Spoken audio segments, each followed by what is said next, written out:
Good morning. I'd like to reconvene the County Budget Committee for this morning, Thursday, June 1st at 8:30 in the morning.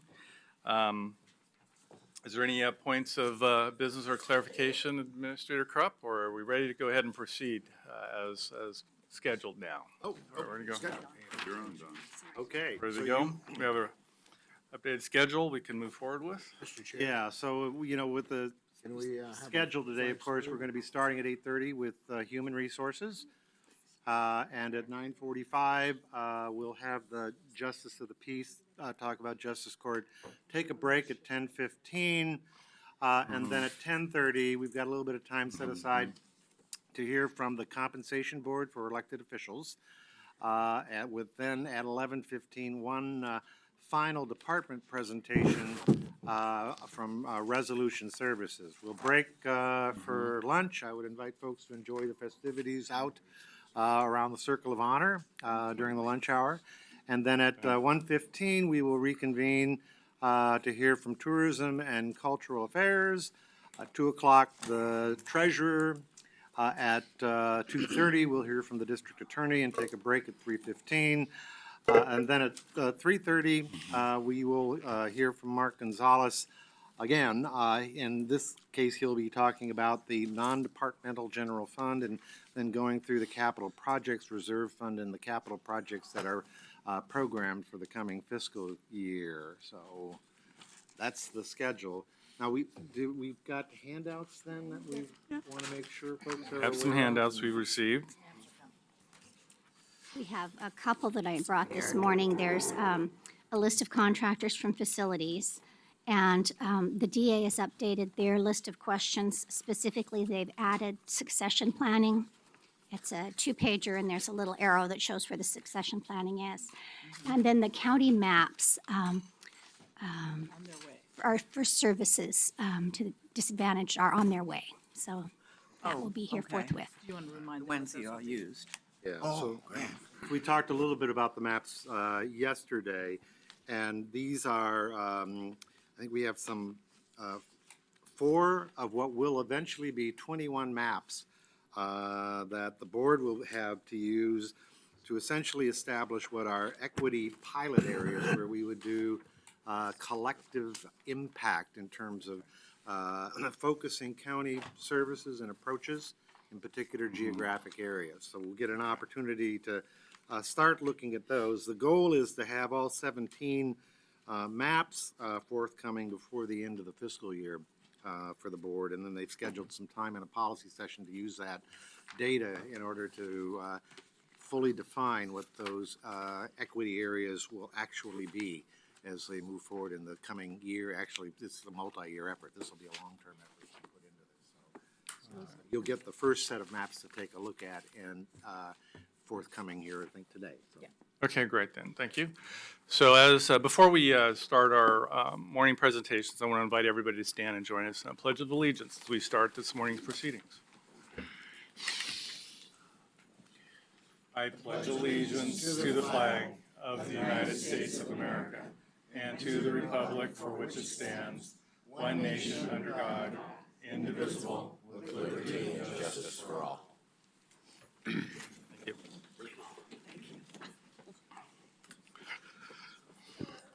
Okay, I think at this time we're ready to start our presentations with Human Resources. I'd like to invite the Human Resources Department to come forward and introduce themselves and present their their budget for the year. Thanks.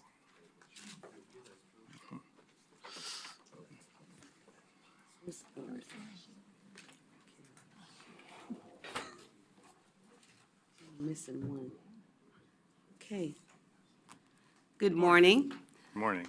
I'm Evelyn Minor Lawrence, and I'm the Director of Human Resources, and I'll introduce my team. I have one member who stepped away, but she's on her way back, so I'll start with Sherry Reedman.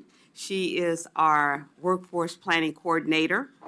And then next is Christy Durham, who is our Benefits Manager, and Dwayne Curran, who is our Risk and Safety Manager. And joining with us in 5 minutes or so would be Aaron Knapp. And Aaron is our administrative assistance manager.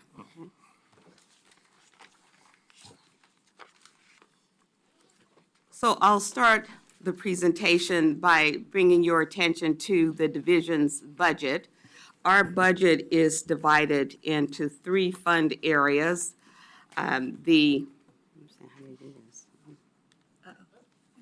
Okay, here we go. So it's divided into 3 fund areas. So the general human resources is in the general fund 103. And then our benefits self-insurance program is Fund 760, and risk management is Fund 761.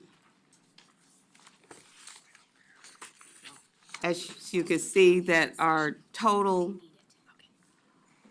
division budget there is listed. I won't go through the figures, but it's listed. And then our general fund support, you can see how it's listed, and then other resources and revenues. I'll go through the accomplishments that were accomplished this past fiscal year, 16-17. We completed the initial review of the MFR process. However, we have not been corporate approved yet. So we've completed the training and we've developed our strategic plan. But as a result of that, we changed our name from Employee Services to Human Resources to better reflect the position and the support that we provide county departments. Second, last year we came to you and shared with you the demand that was being taxed on employee services in the area of recruitment. And you approved the funding of a HR position, analyst position, and it was projected that we would fill 300 positions this fiscal year. And of those 300 positions, to date, we have filled 264 positions. Third, we hired an HR business systems analyst. As the county is changing, human resources is aligning its services and business processes to better meet those needs of the departments. And with the additional resource to our Workforce Data Management Division, we are able to begin to start looking at those business processes in order to improve human resource services to the county departments. We also revised the county's workforce planning program. And Sherry Reedman, I have her here with me today to provide you with an update of progress that we've made so far with that program. I want to point out that we were involved in an interest arbitration this fiscal year as well for CCOM, and the county did prevail in that arbitration. We have, as you all know, that the county has a leadership program, and that program is managed by Jerry Osborne, who is our manager of learning and development. And Jerry, we graduated 17 employees from that program this year, and we've just launched our second cohort this year, and we have 19 participants in that program representing about 12 different departments countywide. Turn over to Sherry. So thank you, Budget Committee, for all the work you're doing. My name is Sherry Reedman, as Evelyn already mentioned, and I am our Workforce Planning Coordinator at Clackamas County. And I wanted to go ahead and give you an overview of what's going on with our Workforce Planning Program, and that will hopefully answer the question that you raised during your preparation time on what the county is doing with succession planning. So 2 years ago, this Budget Committee added back funding for a Workforce Planning Coordinator, and I was chosen to fill that position in December of 15. And in that initial year, Evelyn allowed me to take time to develop the program in a way that would be most effective and provide really great services to the county to address our workforce planning issues.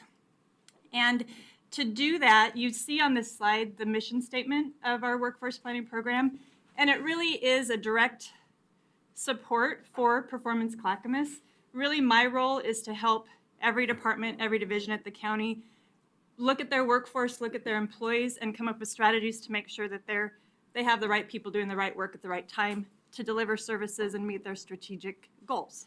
So that's the whole reason for this program to exist. And during that year of preparation, I was able to look at the resources we have available from the prior work done in workforce planning. And also, we have had a number of Leadership Academy project teams devote their time to workforce planning, so I had that resource available. I also took the time to talk to organizations in the region on what they're doing with workforce planning to come up with best practices. And with that, I was able to meet with Multnomah County, Washington County, City of Gresham, State of Oregon Department of Corrections, and in the private sector, Intel, Northwest Natural, and PGE. And I concluded that two drivers really directly impact what everybody's doing with workforce planning, and that is the culture of the organization and the resources that organization has. As you can imagine, Intel has a few more resources than Clackamas County, so what they're doing might be a little more robust than what we're able to do. So from that work, I was able to narrow down to 8 services that I felt were a really good fit for Clackamas County's resources and culture and our needs. And so you'll see them on that slide in front of you. And once that occurred, I went out and held some focus group meetings with a number of different groups throughout the county to make sure that what I thought was a good fit really was a good fit. And from that, we finalized the 8 services that are now part of our workforce planning program. And really the intent, again, is to encourage departments to plan with workforce, not just react. So really, my focus is getting us out of reactionary mode if there's a vacancy into the planning ahead, looking maybe 5 years ahead to see what makes the most sense for them strategically moving ahead. So the 8 services, as you can see, are department workforce plan, succession planning, knowledge transfer, career development tools, internships, mentors, workforce data analysis, and competency model. And of those 8, I'll quickly describe 4 that I think really directly impact and support succession planning. The first is the department workforce plan, which really is the main focus of this program.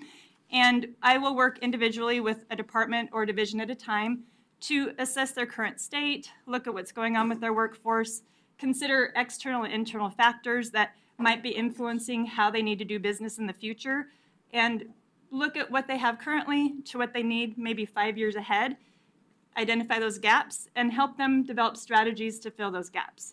So that's the department workforce plan. Succession planning, again, is a piece of workforce planning, and that process helps departments identify those key positions that they should have a plan for as far as succession planning. And key positions can be described as mission critical, those that really directly influence the ability to achieve their strategic results and might be hard to fill if there's a vacancy. And so I work directly with a department to come up with strategies to come up with a plan if there's a vacancy, if there's turnover with that position.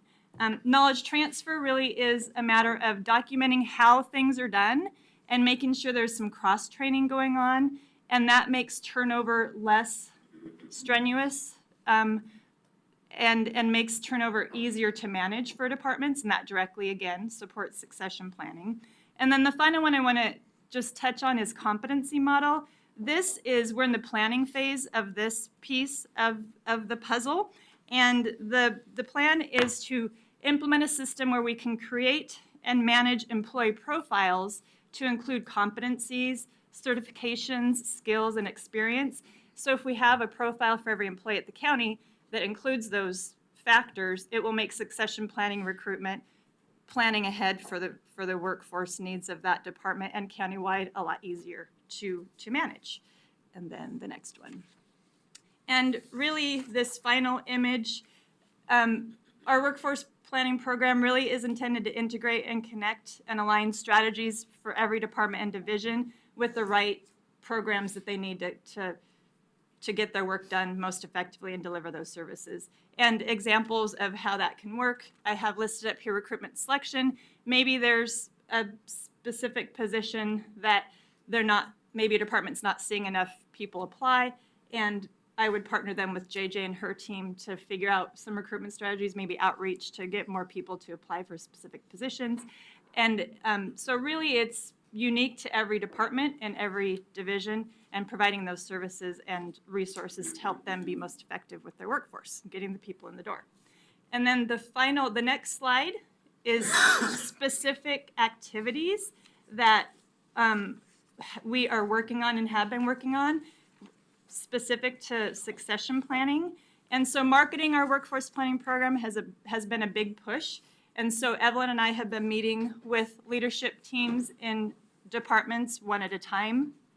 And I've also presented at quarterly management meeting to sell these services to get people's interest and engagement in this program. And also we've hosted tables at different fairs at the county that employees attend, the wellness fair and benefits open enrollment fair. Also, I'm available for one-on-one succession planning meetings, which I've held with departments as they plan for turnover in those key positions. I'm also supporting Leadership Academy, which really is a great resource for developing that pipeline of current and future leaders as things change here at the county. And the most exciting piece for me on this slide is that Public Health has agreed to start a workforce planning process, and so they're going to be the first department in the county to create a workforce plan with my help, and we're starting that work this month. And then finally, there's a specific tool called the Knowledge Silo Matrix that's very helpful for departments to assess their current state, and it's a great tool for knowledge transfer, and I'm working diligently to share that both in training sessions, also attending meetings one-on-one with different teams. So that's my information to share with you on succession planning progress and workforce planning progress to date, and I'm available here if you have questions once we're all done with our presentation. Thank you. I'll take the mic again. I'll just walk you through some of the significant issues and initiatives that the HR department has scheduled for fiscal year 17-18. First, we will be engaged in bargaining 8 county contracts. Currently, we are in bargaining with the Sheriff's Office and Community Corrections contracts. This year, next fiscal year, in July, we will begin preparation for ASME and Employee Association contracts. Second, we've seen a significant increase in the demand of HR services in the area of employee and labor relations. So we will be providing more and more consultations around the areas of grievance and performance management as it relates to discipline and corrective action. Third, we'll be also looking at evaluating the department's internal business processes to better prepare for improvements in our existing HRS system. That's a critical part of our department and county as a whole. And so that we recognize that some of our business practices need to be updated in order to partner with departments to meet their strategic business needs. Fourth, we're on track for evaluating the classifications that were bargained during the 16-18 contracts. ASME and EA asked to have certain classifications looked at and evaluated to make sure that we were in market and that the classifications accurately reflect the job duties and responsibilities that employees are performing. And Heather Pedersen is our compensation and classification manager, and she is heading that initiative. 5, the countywide review of classification and compensation structure. Again, we want to make sure that we are in market as our workforce turns over. We haven't looked at our classifications holistically for about 15 years. And so we're taking a look at every single classification, and that is on a 5-year plan. So we're not going to get all of them done in fiscal year 17, 18, but a portion of them will be reviewed. 6, we're evaluating and revising the county's performance management system. Our goal there is to ensure that every county employee does receive an annual and regular performance feedback. We also want to make sure that our system is integrating the county's core values. And Jerry and Sherry and myself and Krista Weatherford, we are spearheading that project. 7, we are evaluating and updating our human resources policies and business practices. Some of our, like our classification system, we haven't really looked at our policies holistically either, and so we'll be working and partnering with the county council to get those policies reviewed to make sure that they're in compliance with current employment laws, or still in compliance with current employment laws. Okay. I'll turn it over to Christy Durham, who is our benefits manager. Good morning. So I want to walk us through a little bit about Fund 760, which is the Benefits Self-Insurance Program. The division budget is almost $35 million, and this fund receives no general fund support. The fund is intended to generate sufficient revenue through premiums and fees to ensure that the program is self-sustaining, and those come in the form of premiums and fees paid by departments, employees, retirees, COBRA enrollees. And that total revenue for this coming fiscal year is $31,666,000. That number there, sorry. Over $31 million. So the budget and the amount of revenue, there is a discrepancy. And that discrepancy is being filled currently in through the contingency and also using the fund balance from the end of this fiscal year. I wanted to address some of the questions that the committee had forwarded to me and weave those in as I'm going through this presentation. So if at the end, of course, I've missed something, by all means, let me know what I've missed and I'd be happy to address it. The premiums that are paid, those premiums, and technically in a self-funded plan arrangement, we have 3 self-funded plans. We refer to those as either the budget rate or the funding rate. It's not a true premium, but for the purpose of ease of communication, I'm just going to refer to them as premiums in this environment. Those premiums that are coming in, that revenue is designed to cover the claims for those programs as well as any third-party administration fees that are associated with it. So for example, our medical plan, our self-insured medical plan is through Providence, and we use Providence as our third-party administrator to adjudicate those claims.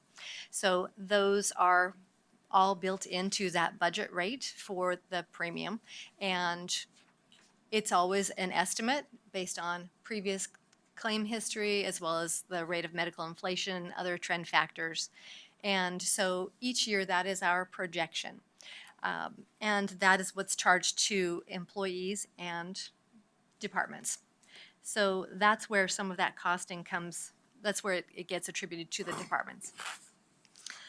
Then there's a benefits administration fee, and that is paid,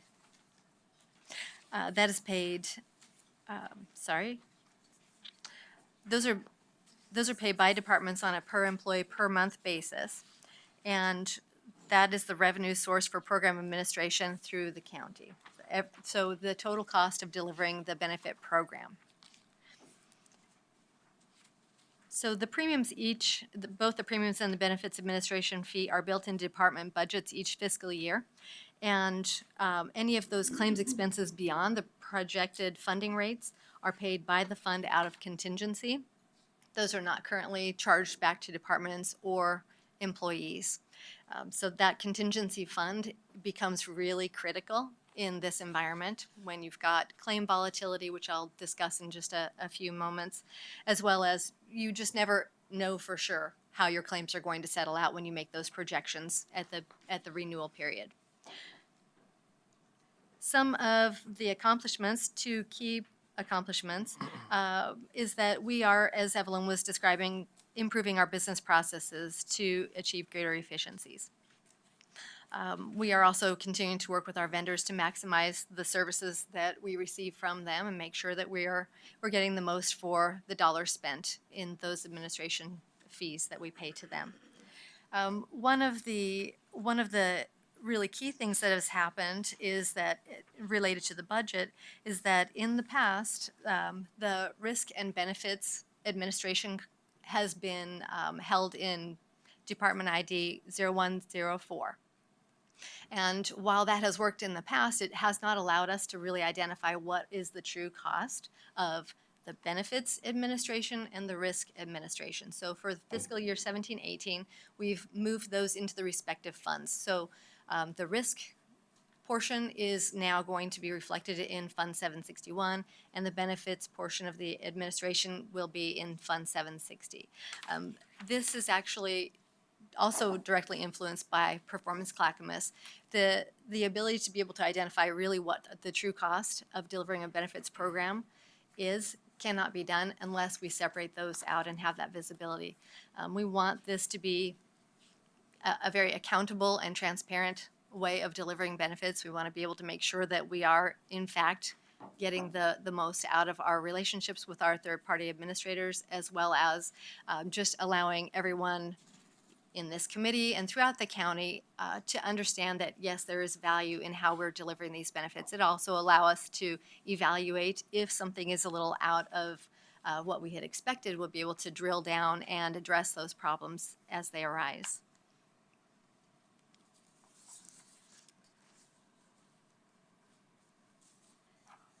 So, significant issues and changes.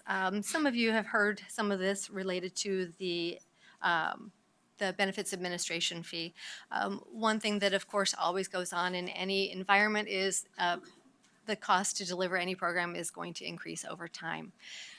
Our previous fee model was not aligned to actual expenditures, and unfortunately, over time, that has really put an impact on the contingency fund, which would be utilized for claims volatility, and it's actually helped to subsidize the administrative costs. To give you some perspective on that, that benefits administration fee has been relatively flat over its history. From 1989 through 2007, the fee remained unchanged at $16.92 per employee per month. So for almost 20 years was completely unchanged.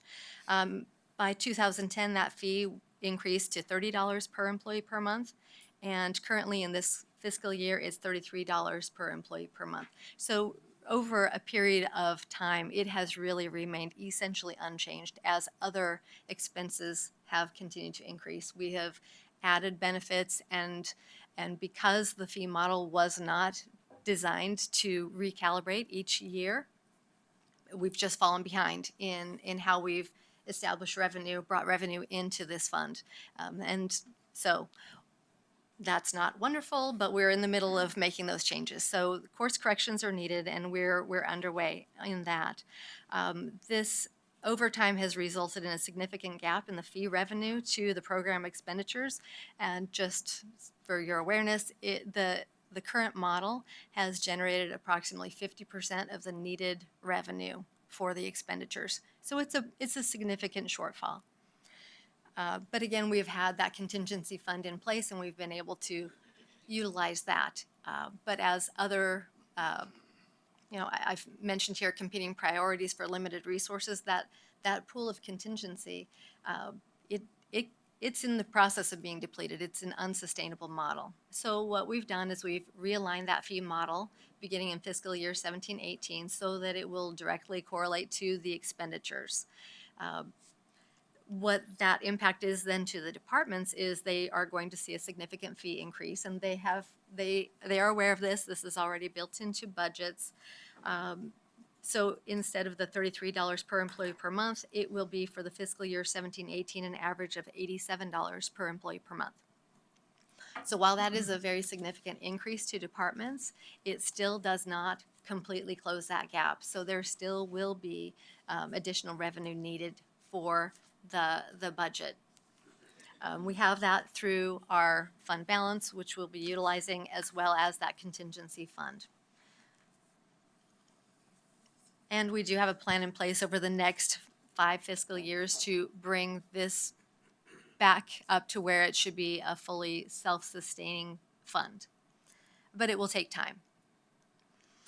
We are thankfully experiencing no reduction in services. So our goal is to become more efficient, to be able to continue to deliver our services, and to have that accountability with our partners to make sure we're leveraging those resources wherever we can. Additionally, the self-funded plans, and we've got 3. That's the dental plan, the disability plan, and the medical plan, one of the 2 medical plans. And those require a claims reserve, which is actuarially established each year. And that, because of these competing priorities and our limited resources, will be stated in the general fund temporarily to allow us to be in compliance with ORS 731.036.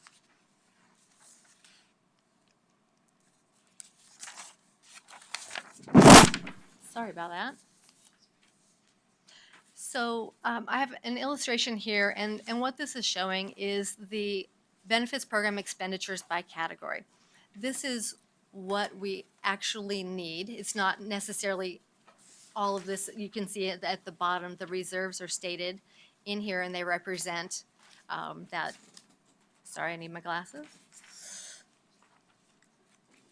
That 6%. Have I got that right? I can't see my own, even with my glasses. Somebody can help me out. So the reserves are stated on here. Thank you very Yeah. much. The reserves are there. Yep. Yeah, right there. So, thank you, 7%. So the reserves are shown here for, just to show you the total cost to deliver a benefits program. Again, as I've just mentioned, there is not enough to do all of these things that the program needs in order to continue. The total spend for this, as it sits, is almost $38 million.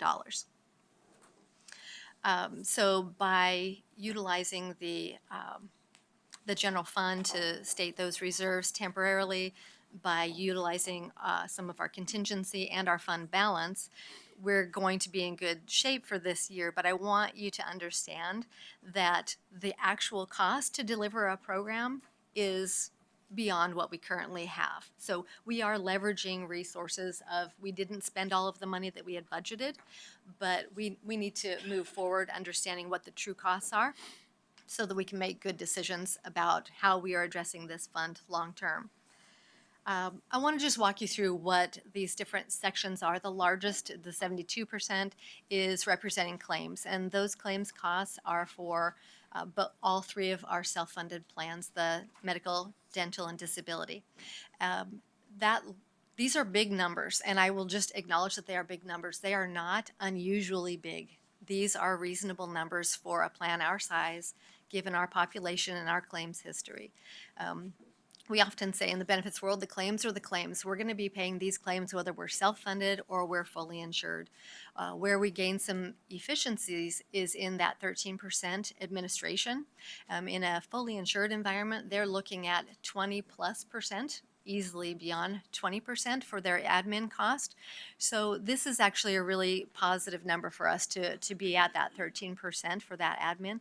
And that admin is also counting not just those 3 self-funded plans, but it's the other plans that we administer. It's the total spend for our administrative services to make sure we're delivering these plans. And so I feel really good about that number, and that's a number that we'll continue to track and get more drill down on and just hold ourselves as well as our vendors accountable to being as efficient as we can with our resources. I want to go back quickly on the claims. There is, of course, as I've mentioned, there's volatility in claims. And again, that's going to happen whether we are self-insured or fully insured. Some of those things that we've seen are more catastrophic claim events. Those are terrible things that happen in people's lives, and that's what this insurance benefit is for, and speaking specifically of the medical insurance at this time. One of the things that we have to mitigate against those high claims, and those claims can easily go into the hundreds of thousands of dollars and more, is we have stop-loss insurance. So that limits our exposure to $200,000 per claim per year. So anytime a claim goes beyond $200,000, we are no longer paying that. That stop-loss insurance is paying that. That stop-loss renews each year, and market-wide, there have been really significant increases in the stop-loss. Those premiums go up because as expenditures continue to rise and more services are provided across the nation, the insurance goes up based on that experience. So we had a renewal of 20% on our stop-loss insurance, which indicates a couple of things. One, the market, and two, the nature of our claims. The number of times that we have tapped into that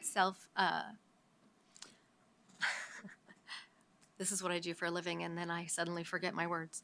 Our stop-loss insurance. So we've got those kinds of things that just happen, and we don't want those things to happen, but we also cannot really control those. We utilize our tools to be able to, and the network resources that our carriers have to best help address those. One of the other things that we see are claim trends, and some of those things are factored in because we've got an early retiree population, and of course, as we age, our exposure to additional health challenges increases as well. And we also have significant musculoskeletal, mental health, and other chronic condition claims. And over time, those continue to drive our spend in our claims. Again, I'll just say that I don't see that our claims are out of line. These are just the things that we would expect to see in our population. That said, we are absolutely looking at how we can realign our wellness program and use our other resources to better help support employees in their search for well-being. So we'll continue in that effort. But based on all of that claims volatility, I hope that indicates and helps substantiate that we really do need to be aware of how we utilize our contingency funds in this fund. There are competing resources. We do need to pay the claims. Our administrative costs are reasonable. Our claims are what we would expect them to see, but we've got to make sure that we have a plan in place going forward so that this is a long-term sustainable solution for offering benefits to county employees. The reserves and the contingency, I've just addressed on that contingency. There's a tiny little portion there, 3%. Those are other benefits, and those are things such as the wellness program, the EAP, the transit subsidy, some of those other ancillary benefits that we offer to employees, and those are just represented there as 3% of the total spend. And that is what I've got on that. Thank you very much. You just, Dwayne. Good morning. It's my privilege to be able to talk about the risk management program. What? It is a privilege. I almost said pleasure, but I changed my mind. You can see that this is Fund 761, and it includes three orgs called casualty, workers' comp, and unemployment.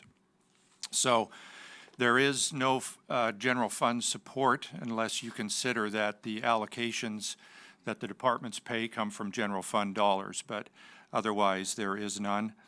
The primary source of revenue is through an allocation system, and it includes a formula that looks at payroll, size of payroll, risk level, so how risky is a department, and the claims history that the department has. So that is how we fund the liability, casualty liability, and the workers' comp orgs. The unemployment is as a direct cost that the departments pay directly.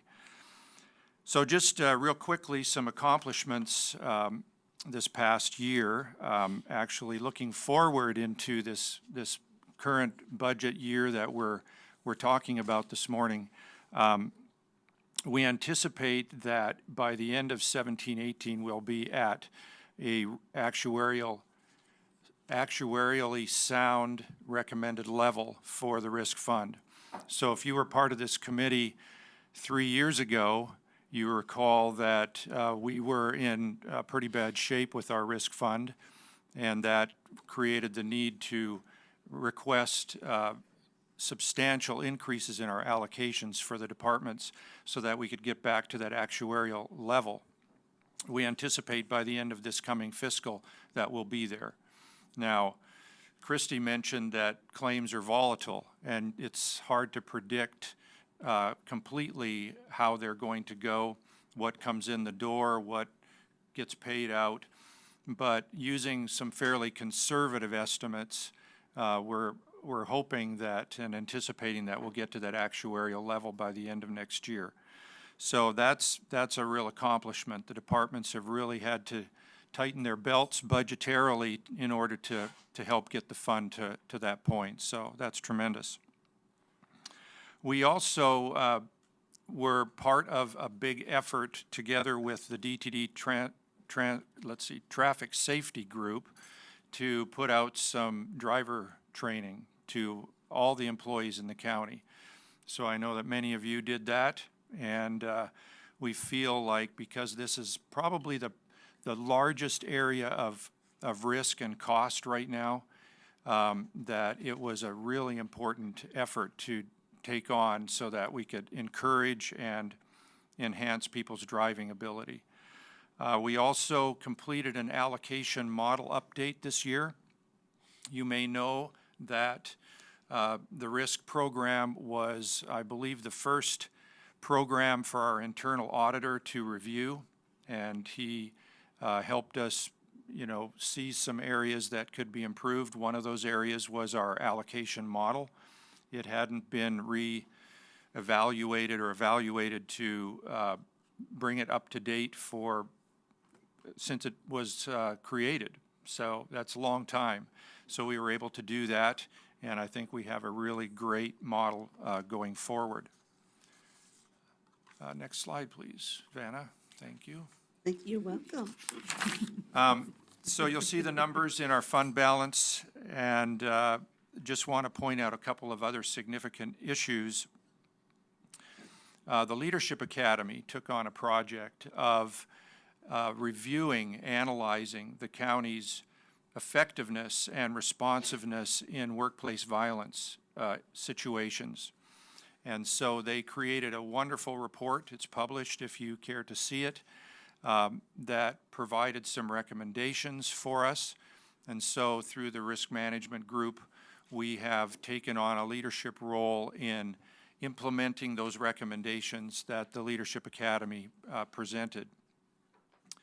We've created a workplace violence prevention team, and that team is meeting at least monthly, and we're working on various efforts to help the departments in their workplace violence prevention efforts. So that's a great thing.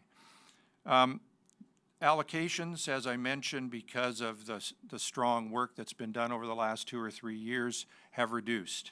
And you'll see the note here that talks about department allocations being reduced by 28% roughly into the fund this year. So we were able to reduce those allocation levels, and still we will project to get to the point that we need to by the end of fiscal year 17-18. So thank you. Erin, introduce yourself. Good morning. My name is Erin Knapp. I'm the program coordinator within Human Resources, and I'll just summarize some of these last slides. In terms of the overall Human Resources Department, our department-wide budget is just under $54 million between the 3 divisions. And our general fund support among all of those divisions is just slightly over $1 million, so about a little over 2% of our total budget.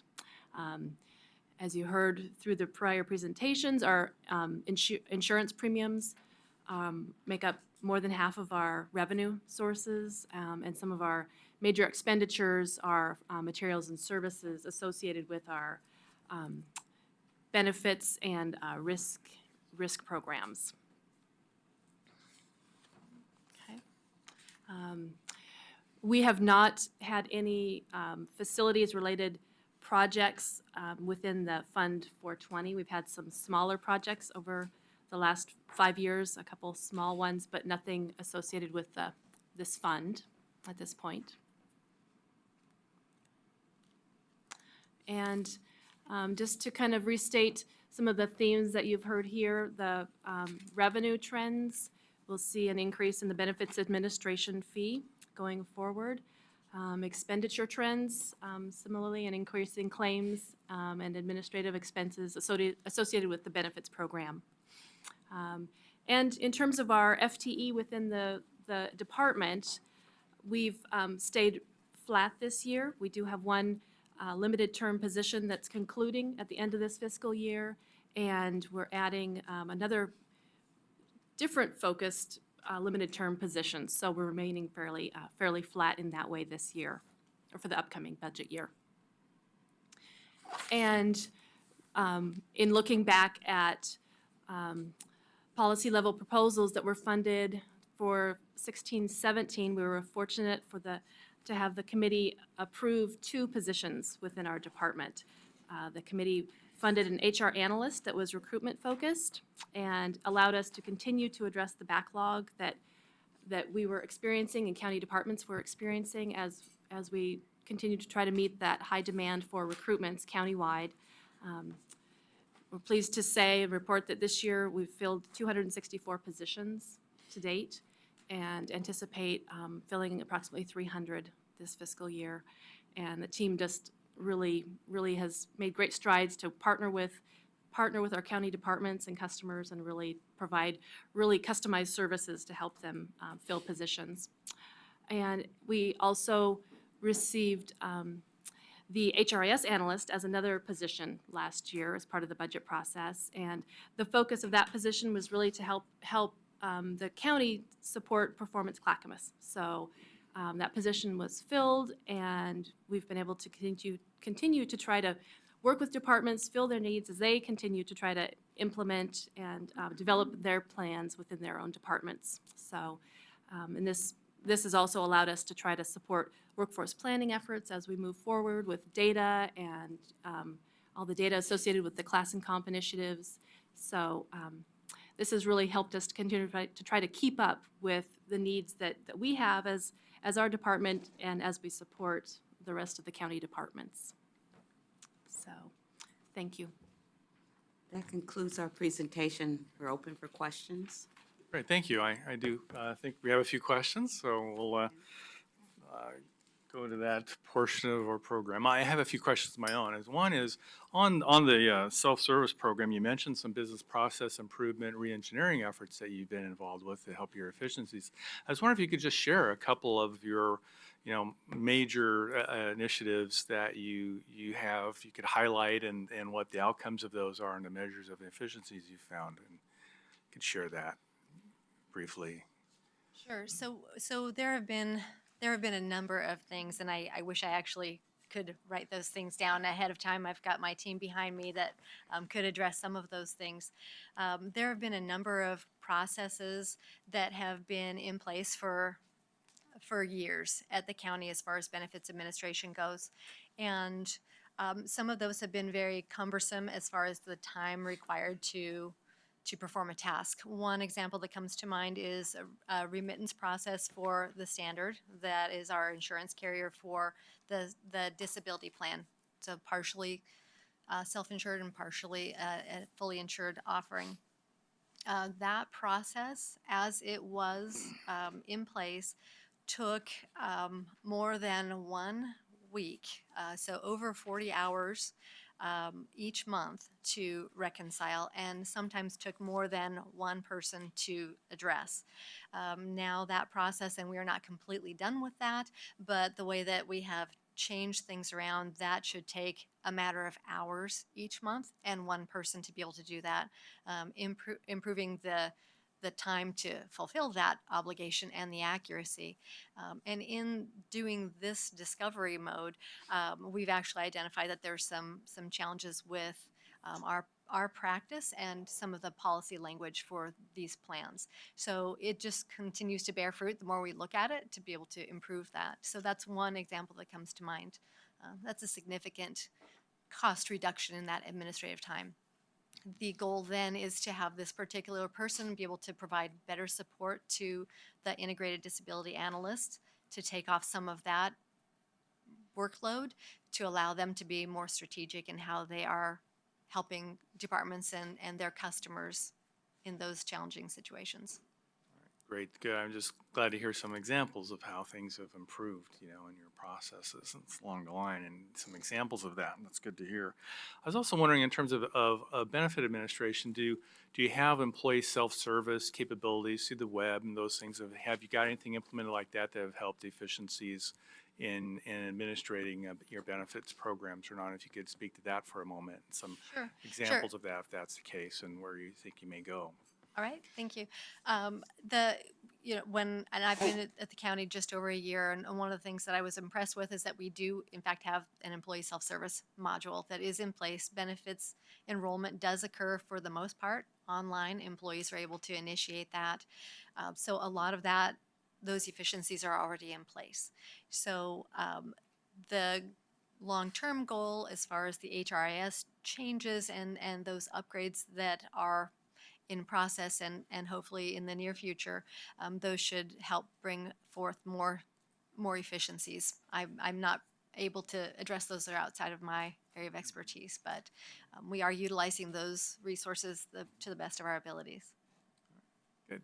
All right, thank you. Some more questions. Commissioner Bernard, I think you were next. Also, and I don't know if this is true of everybody, so commissioners sometimes get services that others may not get, like pay stubs. We don't get those anymore. They're electronic.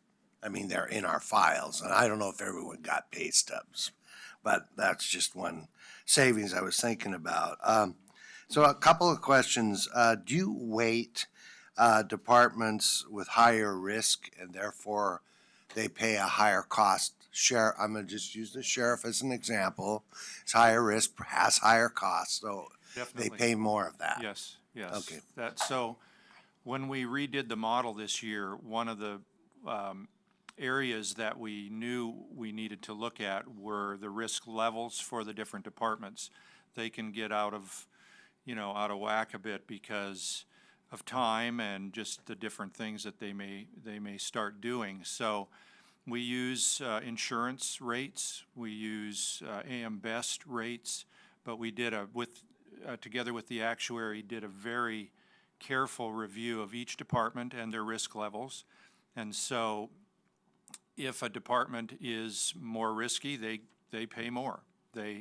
Because that's a factor that gets multiplied by their payroll.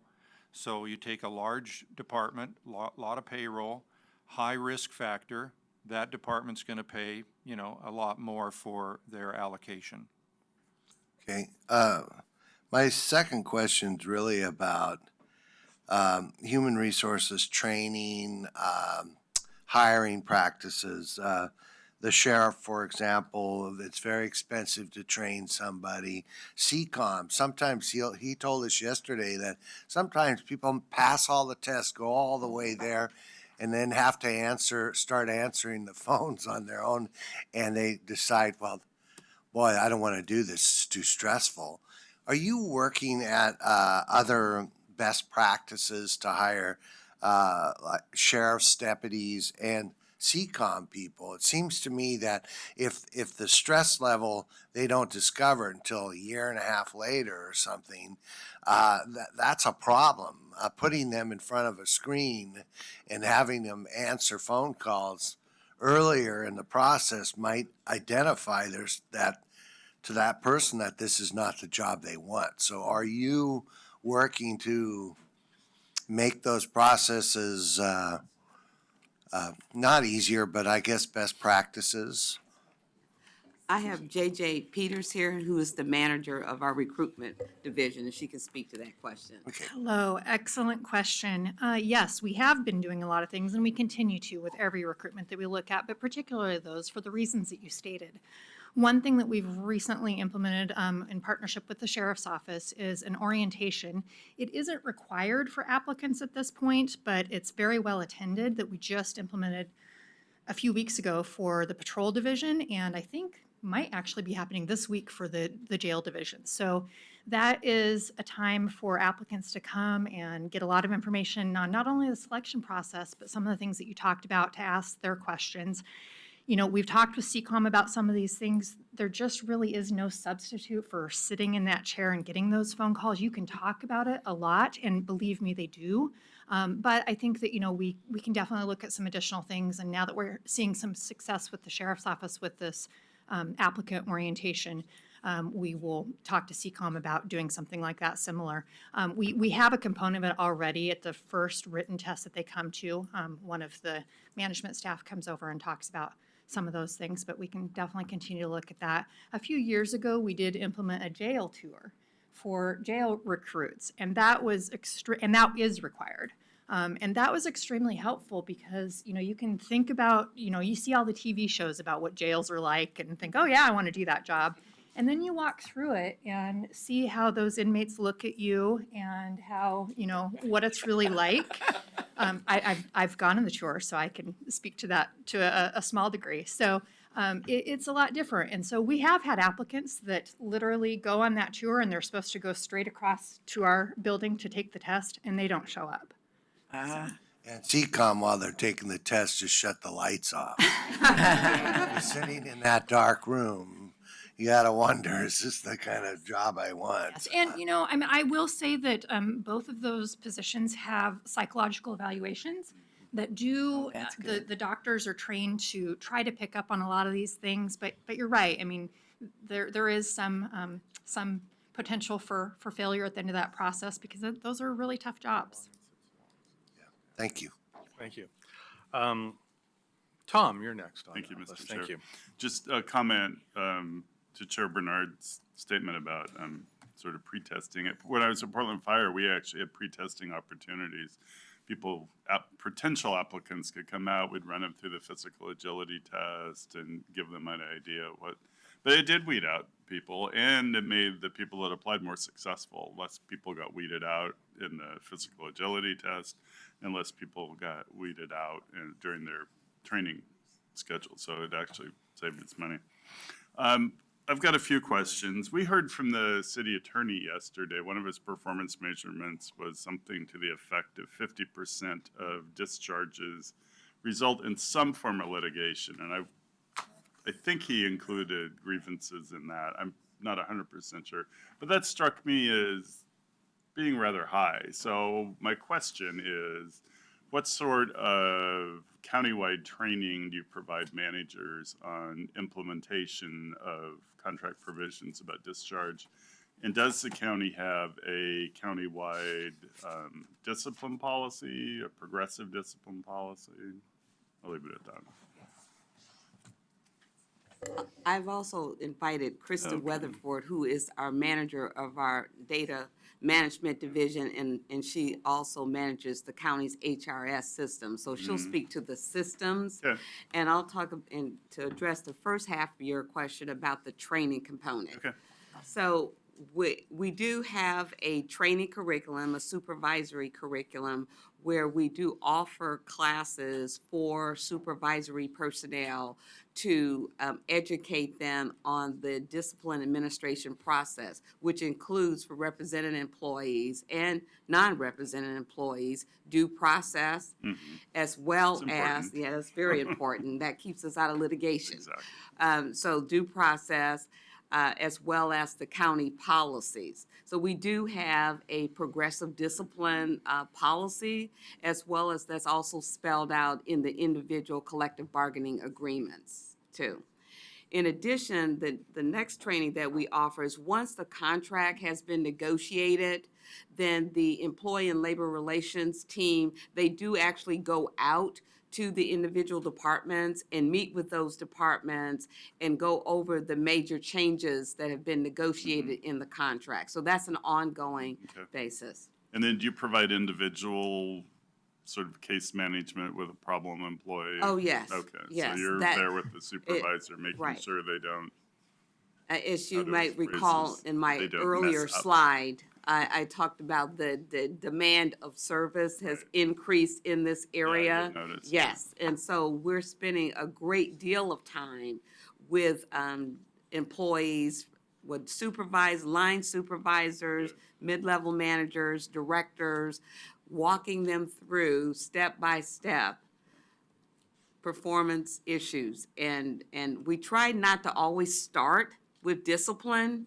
You know, I don't really like the term discipline. I'd like Yeah. to say it's corrective action, because the intent is that we really want Right, to change the behavior. exactly. So True. if we can change That's the the goal. behavior, Not always yes. possible. But when Yeah. we can't do it, then it will Okay. convert to more Do you of find the that heavy-handed. supervisors are reluctant to pursue that? I mean, are they fearful of it in general?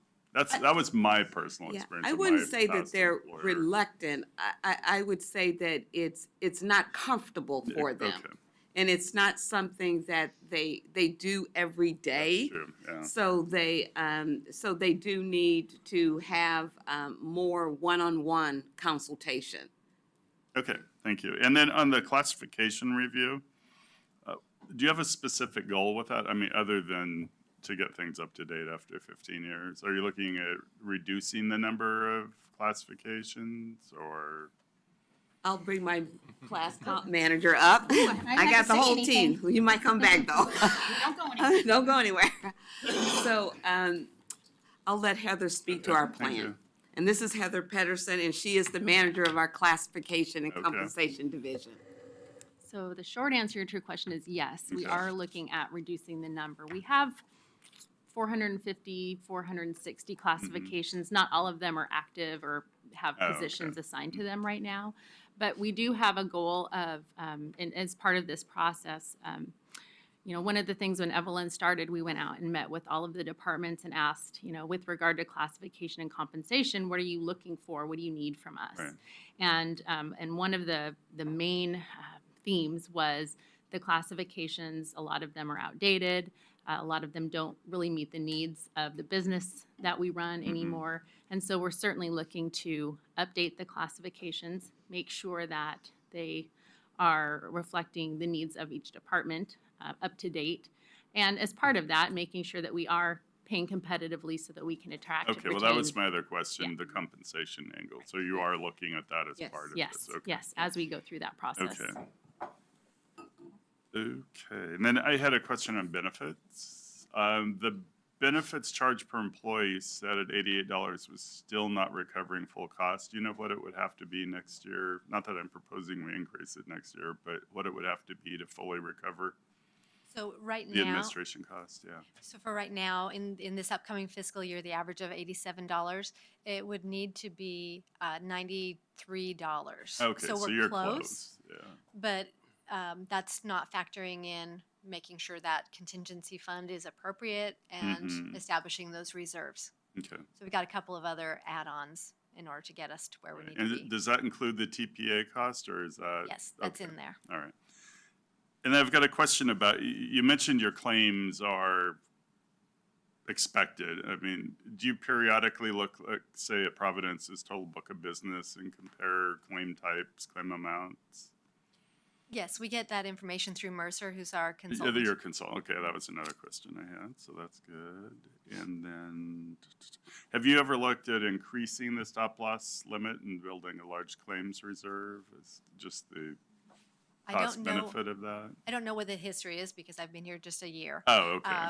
But All right. I understand that we had a higher stop loss amount and Okay. we've reduced it. Yeah, because you do pay more for lower, obviously, stop loss.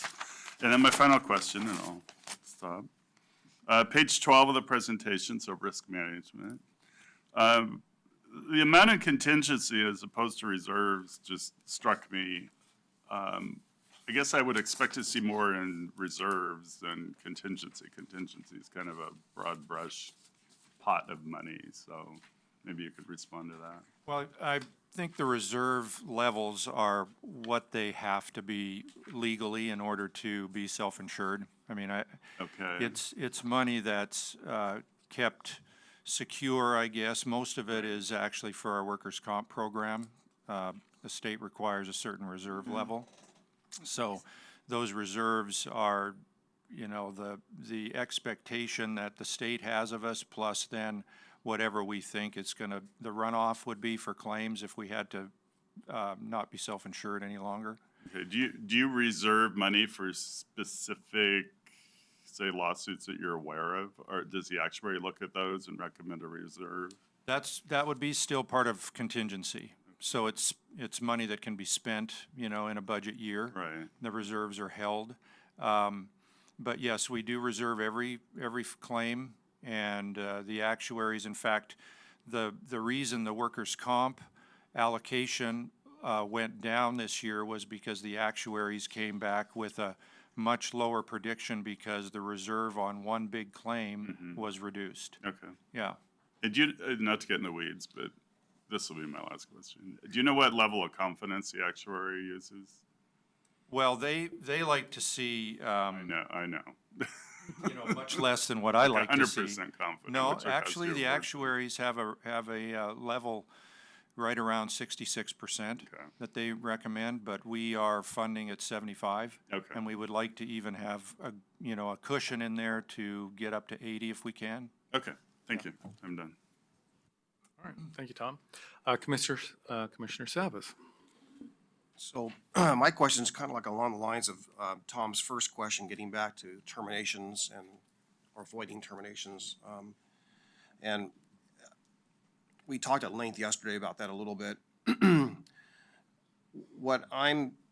Have we looked at maybe departmental or supervisor turnovers, maybe we're at a higher rate? Like, you know, to me, that's been a red flag in my background, in the sense that if you look at certain departments, maybe if they have a higher frequency of turnover, whether it's voluntary or whether it is discharge, do we evaluate those skill sets in that particular department as making sure they're up to snuff on training?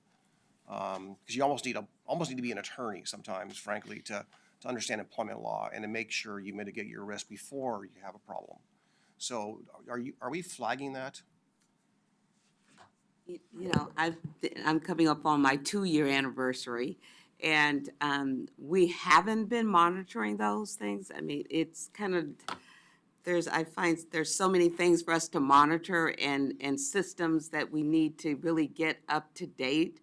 One of the things that, one of the initiatives that I'm working closely with my manager over our workforce data management and HRS systems, Krista, when she come back up here, if she's here, is we really need, we're trying to develop a tracking system of our discipline actions.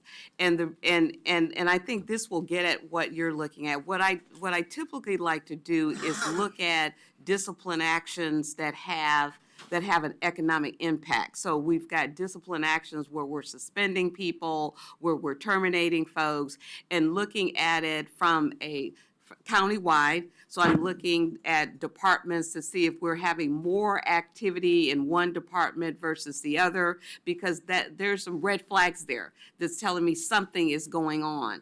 And right now I don't have the total ability to do that, and I need to be able to do that. And Krista is going to be working this year, this is one of her initiatives, this new fiscal year, to get a system really in place to do that. The other thing that I need to look at, and I don't know if Stephen spoke to it when he was talking, but how we administer discipline. That also has a direct impact on on lawsuits and bully complaints. So when there is a rule violation, how does the county respond to an employee who has, for example, was engaged in harassment? Did we treat the employee, did the county respond to the employee the same way if they were in the sheriff's office versus H3S? are we treating people the same regardless of their ethnic background? So I have to look at that data to see if we're being consistent, we're being fair across the board, it's like infractions, and we treat everyone the same. Right now, we have a limited ability to do that. And so, and I want to strengthen our ability to be able to have a clean review. And that's how we will know if we've got problems with supervisors, if we've got departments that aren't really managing performance issues in a timely manner. I don't like, and that's why I don't like the term discipline. I really like to start first with corrective action to try to change the behavior. And unfortunately, what happens is that managers get to the end of their rope with an employee, and then they want to, as lack of a better word, they want to pound the hammer and they want them gone. And unfortunately, we don't have the ability to do that. Particularly, They've collected lots of notes along the way that yes, are in their drawer and and they've employees are never doing talked it. to the Yeah, employees. exactly, Yeah. exactly. Oh, So yeah. Krista can speak more to what our system can do now and what we're hoping to be able to do. We are, as Evelyn mentioned, we are able to track the economic loss, so we know what employees have had any type of economic loss up to dismissal.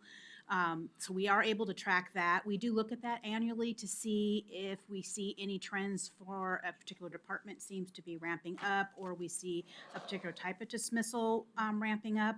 Right now, it seems to be pretty smooth.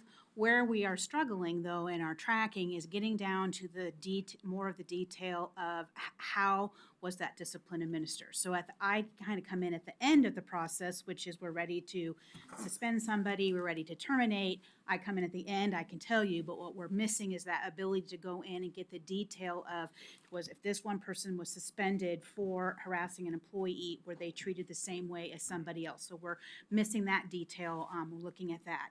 We That actually. may affect the attorney's numbers at 50%. Yes, of so them. one of the things that I see, and I sit on what we're, at the beginning of what we're calling a strategic data group.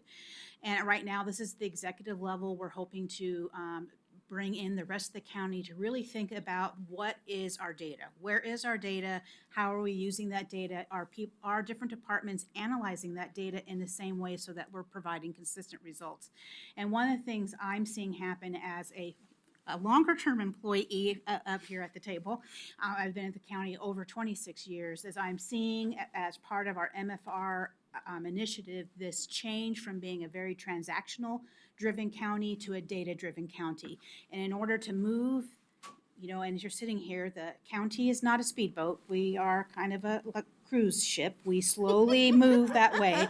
And we are literally looking at some of, and a good example that you guys asked for the question yesterday, which is that starting to connect, how many employees have we dismissed? How many of those employees actually filed a lawsuit? We have these very siloed systems that were created for a very specific purpose. So for me, I'm actually tracking employee data. The risk software is actually tracking claims. The county council software is actually tracking their court activity. These systems are very separate. They weren't designed to talk to each other, but when we ask those questions, we all kind of look at each other. It's like, well, no one's asked it before because we haven't really been that type of data county. So I see us starting to move in that direction, having those conversations, starting to think about how do we pull that data? Where is it coming from different departments, different systems that need to connect? And I see these connections countywide, not just HR, but between other departments who may need corrections data in order to be able to predict human services needs. So we're starting to see that slow shift as the county is moving and getting into that more of the data-driven culture. So, follow-up. So I've been an employer almost my entire life, so I understand that our employees are our most valuable resource we have. And so one thing that hasn't come up, you know, and again, I did mention the voluntary aspect, the voluntary quit aspect. How rigorously do we analyze exit interviews? Because workplace environment's really critical. Pay, classification, all those things play a role in with people's happiness or comfort in their position and so on. So do we really I always ask the question, do we do exit interviews? The answer is, yeah, we do. But do we really look at those? Well, and I would say at this point, Sherry oh, there, does oh, it. good. Yes. Next. Short answer, yes. We offer every exiting employee the opportunity to provide feedback through our exit interview process. It's a Survey Monkey, or they can schedule a meeting with me as the workforce planning coordinator. And I review every one of those responses. And when there is a trend for a supervisor is the reason for departing, I not uncommonly will share that with Evelyn, and we'll come up with strategies to figure out how to deal with that information. So yeah, on an individual basis, they're reviewed, and then every year I pull all the numbers together to see why people are leaving. And, it hasn't changed a lot over the years. I've looked at the history, and it's a variety of reasons, and I'm not seeing any alarming trends. So, thank you. So one last question, I guess is for Krista, I think, and that is slide 9 or page 9 of your presentation. Or Christie. Christie. I know, it gets I'm confusing. sorry, And we even Christie. sit by each other, and then you bring in You want Krista the from finance. benefits? Christie, yeah. Oh, I need too many Christie. Slide 9, the benefit self-insurance program, I think it was about 3 weeks ago. I think you came to the commission in a work session. I just want to clarify as you were saying today, Christie, that you're making an adjustment, repairing a problem you found, so to speak, and we're raising their rates. So I just want to confirm, it was about $2.8 million we're going to leverage of our general fund reserves to backstop that based on that ORS requirement, correct? Correct. And really, the fact that I ended up printing this on a smaller one is really terrible because I can't read my actual numbers. But it's almost 2.7 million. It's just shy of that. So my question is that in the current construct of raising that rate, okay, internally, I just want to just clarify, as my understanding was that we're going to backstop that with the 2.8 million, but we actually anticipate, just correct me if I'm wrong, we're going to anticipate that the rate you're raising the rate, that'll be the means of which we make the adjustment. We actually won't realize or actually probably plan to actually leverage or use that reserve, correct? Sorry, I was with you until the very last. And then what did you say about leveraging the? We actually won't have to dip into the reserves, Correct. okay, because you're making those annual adjustments or adjustments, period. For two reasons. One is that the reserves are only held in reserves in the event that we moved from being self-insured to fully insured, and we would have that claim run out period that we would be responsible for paying those claims. That is the purpose of those reserves, so that we don't anticipate that those will be spent. There will be no calling of that liability, as it were. So the rate adjustment's basically just in time, in essence. Just in time. Okay, thanks. Well, we've approached the end of our allotted time, but we have some more questions. So we just ask that we make sure we're concise in our questions, and we'll go forward. Was it Commissioner Humberson was next, or was Eric next? Wilda has decided to Yeah, in the forgo at this essence of point. time. Yeah, a couple of my questions were actually kind of answered, and the other one is, in the essence of time, it's fine. Okay, thank you, Wilda. Was Commissioner Humberson next, and then Eric? Thank you, Mr. Chairman. Mine aren't really directly financial, but there's sort of a societal perception that our younger employee cohort nationally has a different view of work and expectations of work in terms of environment, opportunity, and supervision. Is that the case? Are you finding that to be the case as you recruit new younger people into county employment? JJ. Talk to the recruiter, right? And I'm kind of looking at Sherry too, because I think she's done a lot of research on this as well. I would say we are certainly aware that there are definite differences in the way we have to attract the younger generation to the workforce. And then I think Sherry could probably speak a little bit more to some of the, once they're employed as far as how supervisors need to continue to engage and motivate, there's definite differences throughout the generation. So we're definitely working on changing our job postings, the way that they appear, and making them a lot more focused on why someone would want to come to work here, that doesn't just focus on the historical reasons people would come to work in the public sector was the job security, the thing that has not changed is, we're really looking for people that have the dedication and motivation to serve the public. And that's one thing that's constant. Do you want to speak a little bit more to? Not sure how much in depth you know. Yeah, I mean, Yeah, you're the yes. professional, I just want to Yeah. have a general sense of Yeah, of I it. think generally, and it's not limited to the younger generation either. I think all of us are really wanting to be able to balance our work and our home life. And so that's definitely a trend that continues. So maybe flexibility in when you work and how you work is definitely in demand. And also finding purpose in the work you do is really important to those that are just entering the workforce. And so I think that's a great leveraging tool for Clackamas County as we move ahead and as we work with departments to strategize on how to recruit and retain those quality employees, really defining what the value is to society of the work they're doing. That's going to be important moving ahead as well. So do we find that our county's overall work culture is attracting people? Are you having difficulty attracting people to county employment? I think there are pockets where it's going in a great direction, and there are pockets where there's some work to do. So yeah, and that's as part of my work as workforce planning. Those are some of the strategies that could come up with the department that they need to maybe shift in how flexible they are with scheduling, things like that, to be able to maintain and retain those employees and keep them here. And I would assume more often than not, some supervisors are going to be older than the newer employees. Are we preparing those supervisors to supervise a different cohort of employee? Yes, that's part of what we're moving toward, and with our performance management re-engineering, a lot of people really need that continual feedback, whether it's positive or negative. They just want to know that their supervisor's aware of what they're doing and how they're doing it.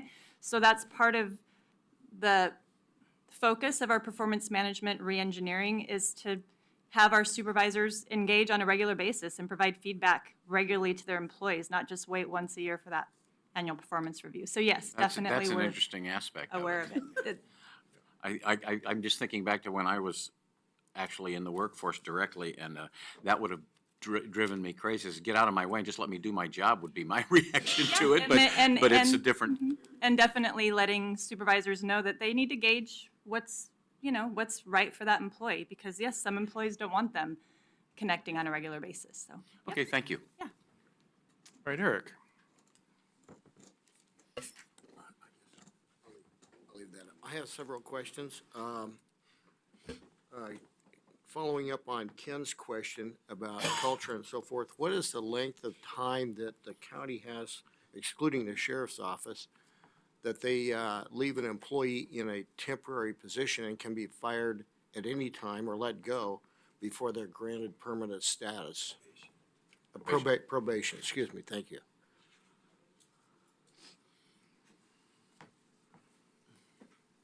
We have a very robust or very large temporary pool of employees. We have for many years as part of the county culture. Some temporary employees really don't become temporary anymore if they've been here for 5, 10 years. It's not uncommon. There is no automatic movement of a temporary employment to a regular position. They need to competitively compete for those positions. But we do have a large, and it is a wide, diverse throughout the entire county. Different departments use temporaries in different ways. I was thinking more in terms of a probation when you bring someone on, whether they're temporary or full-time. What's the probationary period? So temporary employees are what we would consider our unallocated employees. So we have employees who are allocated through the budget. Those employees are going to serve a year's probation, whereas a temporary employee does not have a set probationary period. They truly would be at will and could be let go at any time. All right, thank you. Um,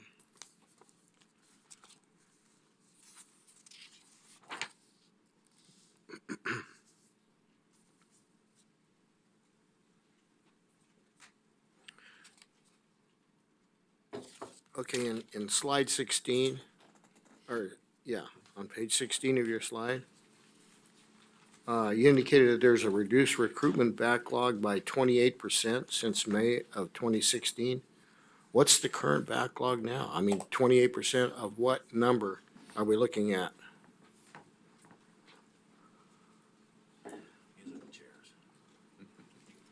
Kind of thought somebody might ask that question. So I don't have a percentage for you, but we currently have 19 recruitments that have not been assigned to recruit. So we have 35 active recruitments that are in process. So on top of that, we have 19 more that are going to be assigned as soon as workload allows. We are just going through a system update actually as we speak. So our system is temporarily down, so we had to completely take all of our job postings down for a couple days. We're going to be getting recruitments back open and posted as quickly as we can next week. Those 19, I mean, we've had a pretty steady backlog, and that's the least it's been in a while. I have one staff member that's on maternity leave, so that's impacted our ability a little bit to continue to make progress with it. But we are working really hard to make sure that no one department has too large of a backlog, and when we do have a larger backlog with one department, I work with our team to figure out who can assist that analyst with their department's needs. We've completed over 207 recruitments so far this fiscal year. 207, okay. 207. Okay, good. All right, and then the other question I have has to do with benefits here, and I'm not sure I understood what you were saying. I thought I heard $87 a month, and now I'm looking at $93 a month is the amount you need, and it's going from 33 to 87 to 90, 93? I think 93 was what it would have to be fully funded, which Well, I guess, it's not. I guess my question is, you're saying that contingency makes up the shortfall. How much of a contingency do you need? And I think that goes along with Commissioner Savas's question, because that's a pretty significant increase all in 1 year. I mean, that's like more than double in 1 year. Correct. And my question is it possible to step that up over a period of 2, 3, 4 years to 87 or 93? So it's a good question, and that is actually a step. So the 87 as an average for the next fiscal year is a step. It is not factoring in that reserve component that we need to build in because it's going to be temporarily stated in the general fund. The fund is was intended to be fully self-sustaining, and it's not. So we over a period of years, because we've only generated approximately 50% of the revenue needed year over year over year, it's not that the fund, that fee is so exorbitant, it's that we simply have not leveraged it. We've not actually asked for the monies that we needed. So the 87 is a step. And part of how we're phasing that in for departments is the first half of this coming fiscal year, it'll be $74 per employee per month. And the second half will be 100, and that gets to that average of 87.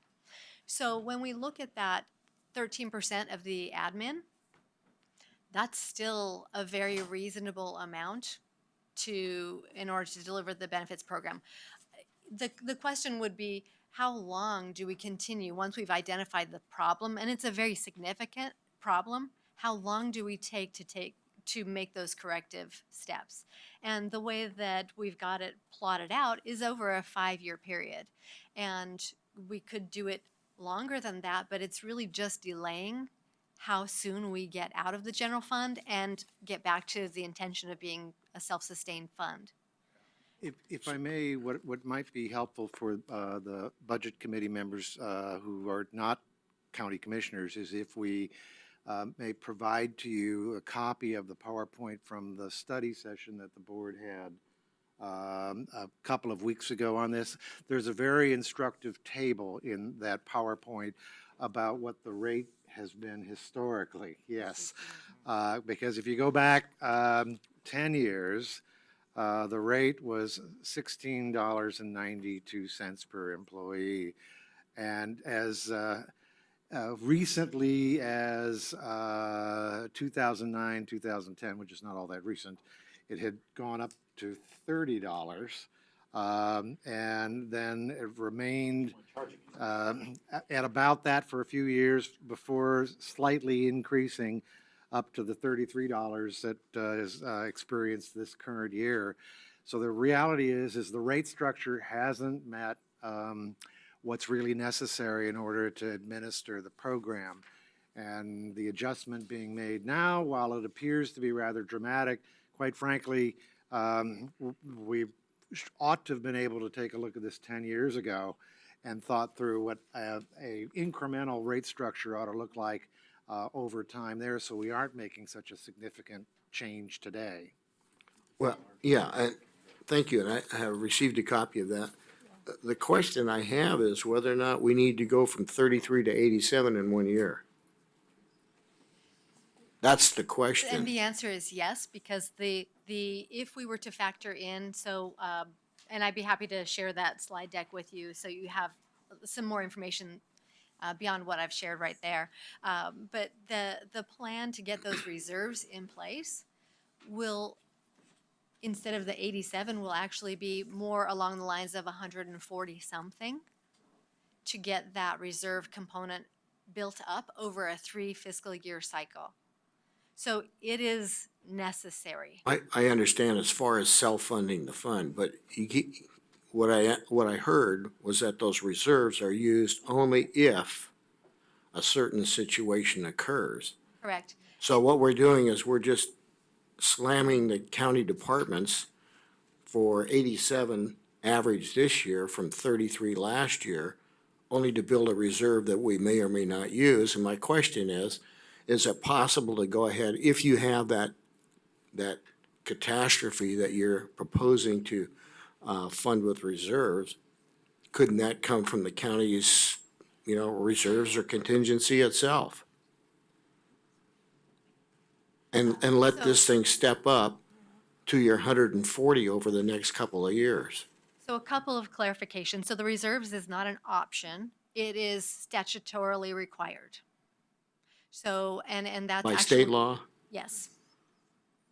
Yes. And how is it that we were able to keep that under the statutory requirement for so many years? We have it. It's just that we've got those competing resources. So the contingency has been, if the contingency is untapped, then in the fund as a whole, you have the reserves. The requirement by ORS is that you have those funds specified as for reserves, regardless of whether or not you're going to use them. It's just the requirement. That's a run out of the self-insured plan if Correct. you convert to an insured plan. Correct. Right? And so the monies have been in the fund as a whole. And it's this cumulative toll of not charging the appropriate amount in order to deliver the benefits program. So that has eroded the contingency fund. The contingency fund should be used in this environment for 2 reasons. One, as you would expect, just, we need a certain amount for unexpected circumstances that arise, regardless of the claims. Then we've got the claims factor. So because we have 3 self-funded plans, we need a contingency that's designed to help us address that claim volatility. So it's kind of a dual purpose on that contingency. So the amount, what should we have in contingency, is something that, in my experience, an organization, for just speaking on the self-funded side of things, for that purpose of the contingency, would be between 3 and 5% of your claims. So you would hold that, which would be about $1 million for what our current claims are. Then there would be, what is the most prudent amount to set aside as a contingency amount for other volatility in delivering a program outside of claims. So that leaves us basically $1 million in our contingency for claims volatility, which could be the right number, could be not quite enough. I know that at the end of last fiscal year, we moved $3 million from contingency to offset claims. So $1 million may be great. and it may not be enough. And then $1 million essentially for other contingency needs. It's pretty tight. We're pretty tight as we're sitting right now. So it would be really wonderful to be able to delay this. We cannot we cannot, because those reserves have to be stated. If we didn't have them in the general fund right now, there would not be sufficient to cover all of the demands. It's about $38 million, and the budget is $34 million. 38 million would be required if you decided to go with private insurance. No, it's just if we stated the reserves within Fund 760. If you move the money from the general fund into the benefits self-insurance fund, then you'd have $38 million there in that fund. And it's not, that move was not made because we're very interested in building over time a separate independent reserve in the self-insured benefits fund. I should say that the rate that we're putting forth for this year, the average $87, is already in all of the department budgets. They've already planned for that particular change in addition. So, But you have to remember that most of those departments are funded by the general fund. not Not necessarily. necessarily most, no. Many of them are. Also, I might add that some of the shortfall in our provision for administration was not so apparent because we were accounting for the administration of the insurance programs, both of them, both funds, as part of the general fund. And one of the changes that we've made this year in order to better see our costs is we have taken the administration costs and moved them from the general fund to the insurance funds themselves so that we're seeing all the costs in one place. And that was part of what made it be apparent that we had a shortfall. So we've moved to a better model, but we are realizing, oh my goodness, we've got some catch up to do. And we are ramping it over time, but we had to take a fairly aggressive first step because we were quite short. And so we're taking steps to resolve it. I would also add that the executive management team, which is all the directors, has had several discussions about this, and they were of the opinion that we should move quickly rather than do this over a long period of time. Okay. You know, if I can add, as I alluded to earlier, the BCC had a work session here just a few weeks ago, and we, just on this topic alone, so we approved the strategy going forward. Okay. Another question I have for the risk management program. I just shut my book.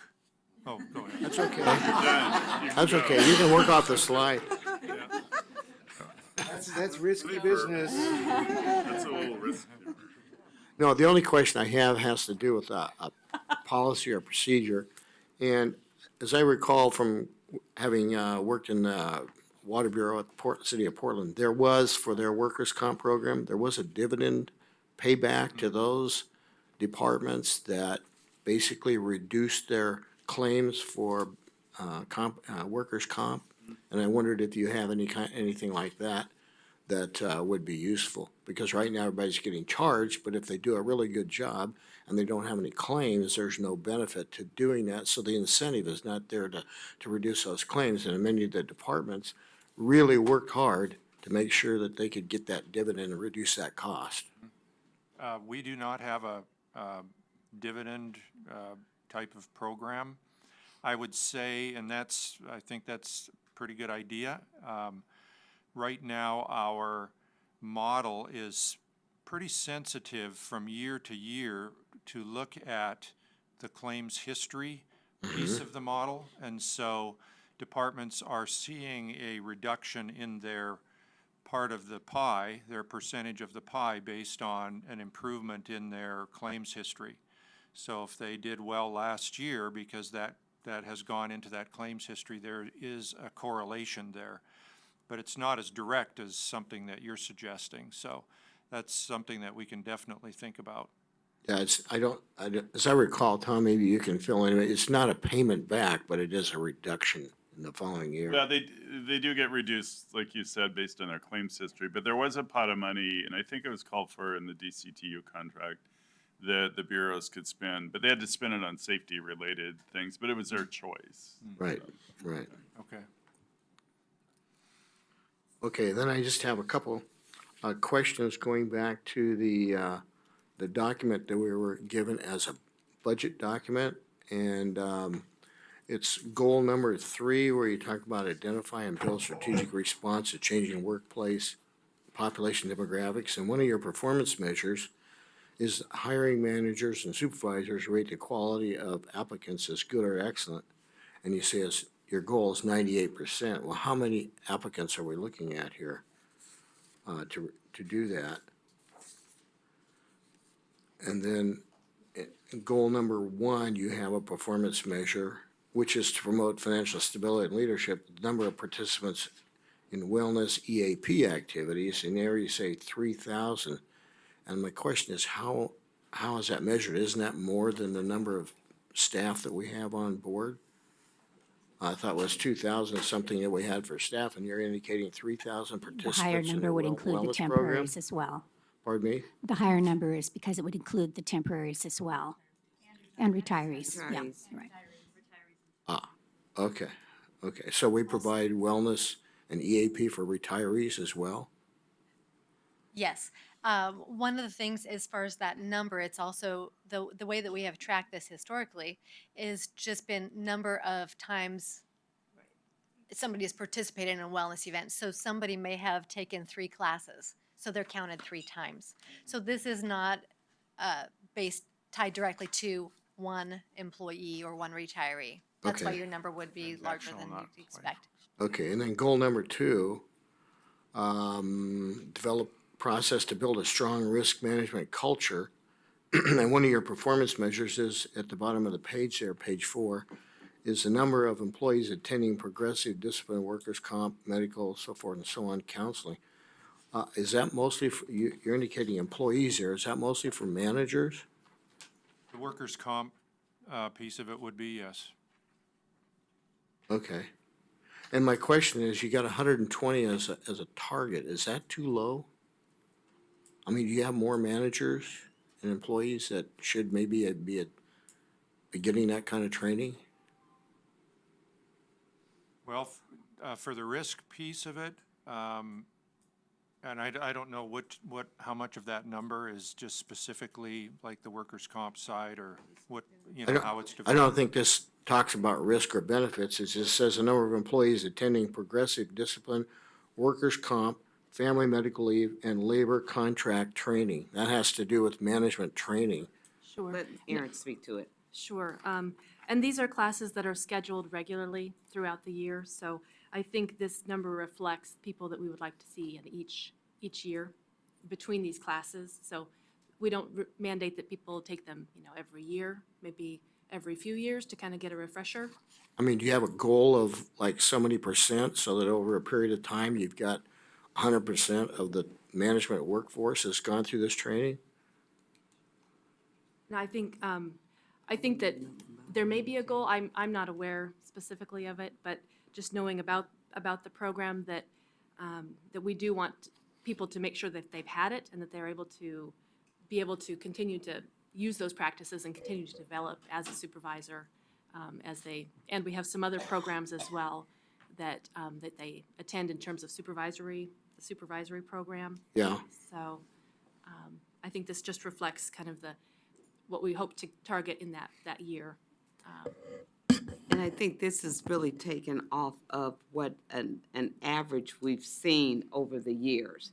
And so our management and supervisory programs, they're not mandatory, they're voluntary for employees. And I don't have, Jerry's not here anymore, so I can't really speak to the pattern that she's seeing with in regards to enrollment, that we often have supervisors or managers that sign up for courses and then they tend to be no-shows And it's a high, and we're starting to see a pattern of high no-shows in some of these trainings. And so this is an area we're going to be looking at, and maybe we need to move away from the voluntary to more of a mandatory training. And so the numbers here are reflective of what we typical see with employees who come on their own. Yeah, I think I agree because that would reduce a lot of the claims that you would have if managers were required to have that training and maybe have it updated every other year, every 2 years, so that they're aware of what the new rules and laws are. Right. And avoid issues with dealing with employees and separations and things like that. Yeah. We do have, I have to say that we do have, I think, a very strong, comprehensive management curriculum at the county, but it hasn't been one that has been required for supervisors and managers to attend. And they do volunteer to sign up for those classes, but as business or duty calls, then the training tends to be put on the back burner. Okay. And then the last question I have is on page 14 of the budget document. Again, it's the numbers, and it's for the risk management program. And you have a line down there called unpaid claims reserves. And for 16, 17, or for the prior 2 years, I don't see anything down there, but for the amended budget for 16, 17, I see 3.6 million. 3 million, where's Commissioner Fisher, it's $3,631,217. It's on page 14. See, I just get to look at what you do. There we go. Okay, and the requested budget for 2017-18 is $2,668,000. And the difference between those two with zero as a projected payment in the year of 16-17. So my question is, did we somehow have a reduction in the claim of $963,000? Yes, so that would be in the workers' comp org primarily, and the way the state calculates what is required for that unpaid claims reserve is based on the actuarial recommendation.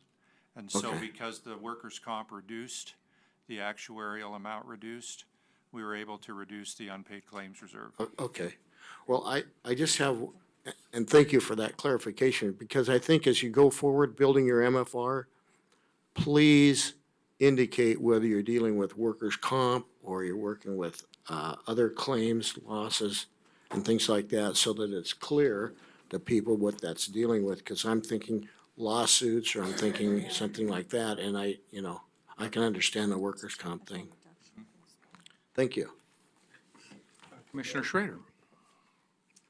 Yeah, and I think, am I on? So, nope, there we go. Okay. I just wanted to ask a little bit about this, the self-insurance program. Is the underlying assumption that because we give classes and because we work wellness programs, that it will reduce, yeah, it is. Isn't it? Can you hear me? Doesn't sound like. Oh, there we go. Okay. That it's essentially going to reduce the amount of claims that move forward because people are taking care of their health. And how do you gauge what the savings is compared to just essentially having a private insurer just take care of things? I mean, I guess I'm wondering, why are we self-insured? What are the savings, pretty much? What's the underlying assumptions that drive this being part of our administrative duties?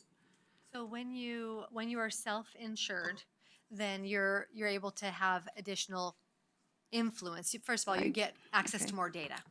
So you, as the plan sponsor, you're able to get information on your population health that hopefully then you use in your overall program and strategy to align other resources to provide employees the supports that they need to hopefully improve access to appropriate care. Whether we can directly correlate a change in behavior because of our wellness plan or any of those kinds of things, or see cost reductions, that would be very, very difficult to achieve and to demonstrate. there's nobody who can actually do that at this point. There's human behavior and health and so many variables.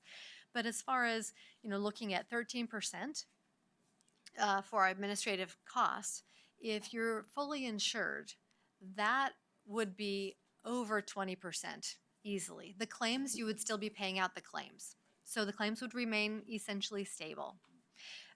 It's that administrative piece that you're able to control some of the cost the most effectively.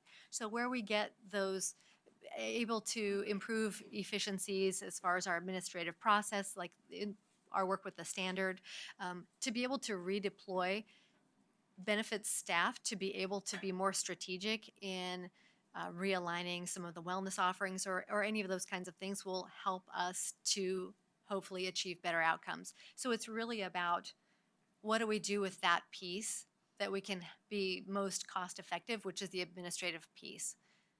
You're also not paying profit to the insurance companies. Also, right. So Well, that's what I'm trying to get at, because I don't think the public necessarily understands that. All right. And that by doing it ourselves, we are actually, It is, right, it yeah. is a savings, absolutely. We don't have, so when we look at our renewals in a self-funded environment, we're looking at our claims history and the cost, rate of medical inflation and some of those other kinds of things.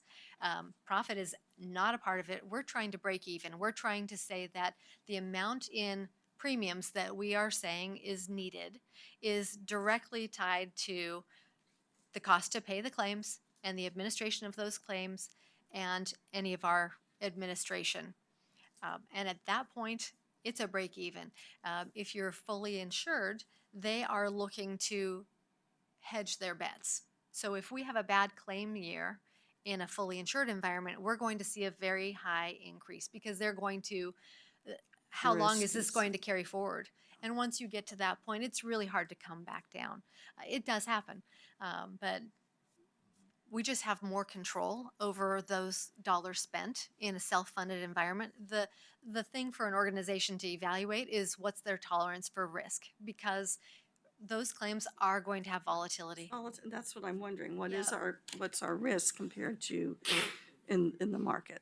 And it does reduce risk in some ways. I think that it does overall, Okay. right? And that contingency is what allows us to kind of remain stable without having to pass on, tremendous increase year over year, ideally. And you do have a relatively low stop loss limit of 200,000 Yeah. per claim, so you're pretty well covered with a insurance product there. Oops, sorry. Okay. Thank you. That helps. All right. Well, thank you for your presentation and the answer to our questions. Appreciate that. And that ends our time with that HR portion of our program.